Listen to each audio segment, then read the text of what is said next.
Welcome to Sam Outside. I'm Sam and I'm outside. This is where I find my healing.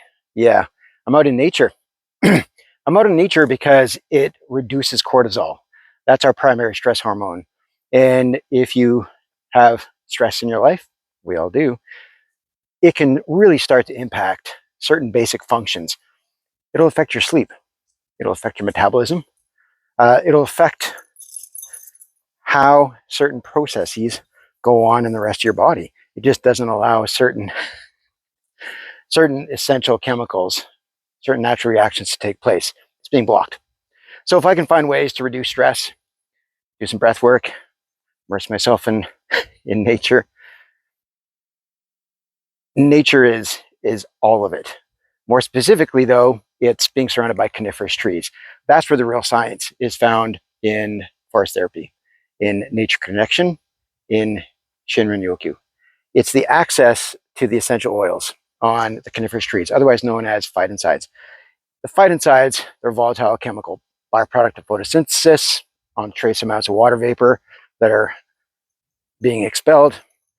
The essential oils are falling. It's part of the tree's own communication system, part of its own defense. The messages that they relay on the wind, things to help others of their own kind. These phytoncides are falling on the air, breathing them in. They're in my sinuses, they're in my lungs, they're in my skin, they're in my eyes. But I need to be in a parasympathetic state. I need to be in a calm state, the rest and digest, heal. When we live with chronic stress, when we've got high amounts of cortisol, we can't absorb the phytoncides. They simply just pass through us like a lot of the other vitamins or supplements that we might take. Our body has to be prepared. There have to be other things in play.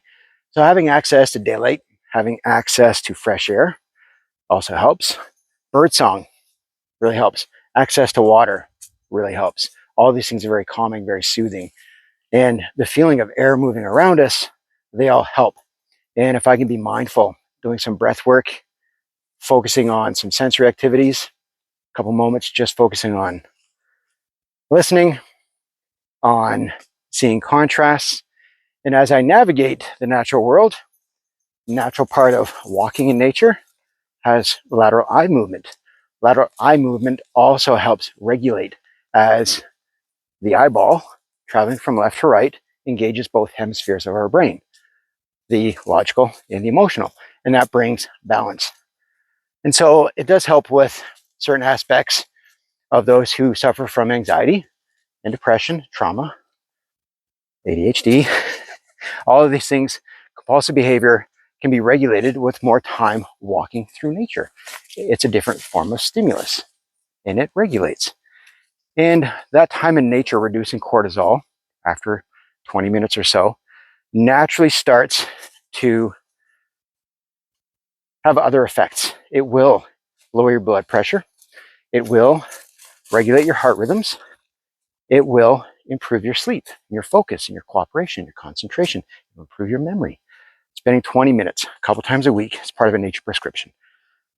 If you haven't looked into it, I recommend talking to your physician, doing a little research since you're on the internet anyway, watching this. Just Google benefits of spending time in nature, nature therapy, forest therapy, nature connection, mindfulness. All these practices take a couple moments a day, but they will affect you physically, mentally, emotionally in a very positive way. One of the things I need to make an effort to do from time to time is to actually do more sensory work in terms of the smell.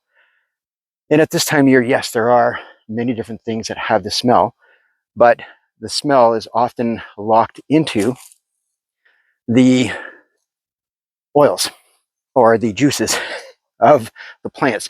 So unless we expose those saps, we don't really get the benefits. So when I can, I'll find some of our evergreens in the forest. And one of my favorite, it's a low growing, all right, this is wintergreen.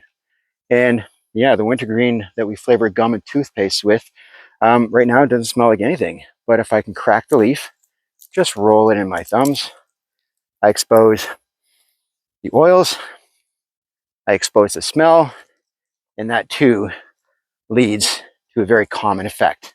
It's very different than those very human smells we might have of exhaust and asphalt and concrete and the myriad of products that we might apply to ourselves to make ourselves feel better.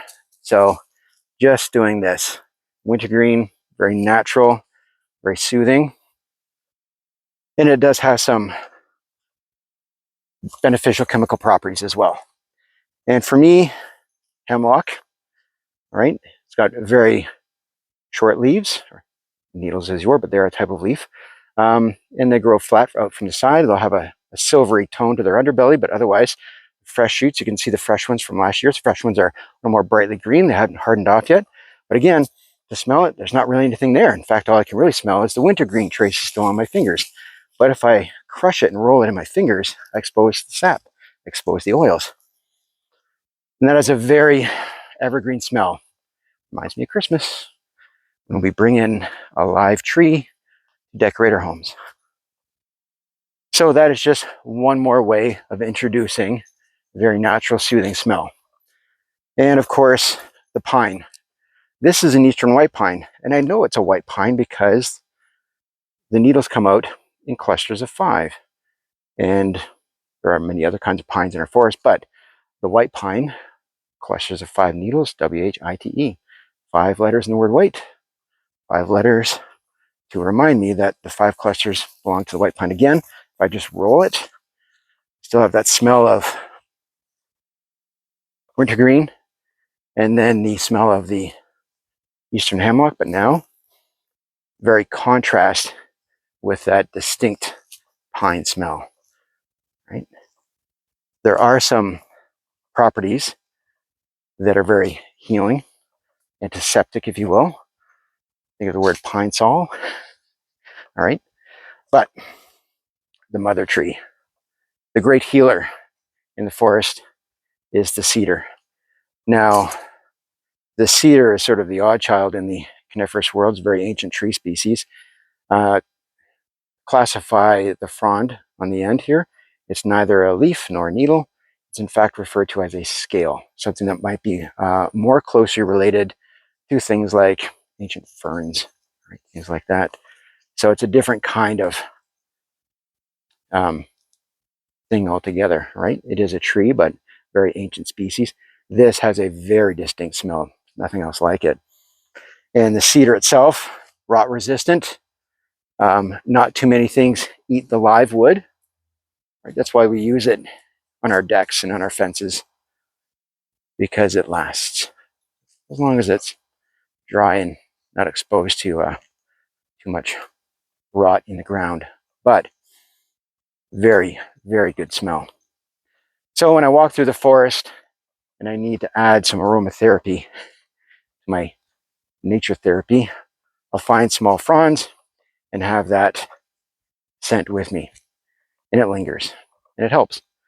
So if you're not in the habit already, start making a habit of spending more time in nature. 20 minutes a couple times a week, a couple hours throughout the month.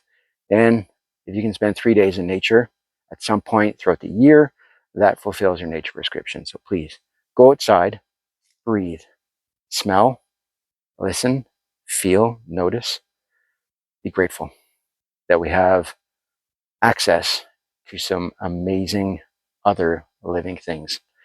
They really do provide us more than we get when we're surrounded by concrete and noise, very human factors that stress our very human animal needs.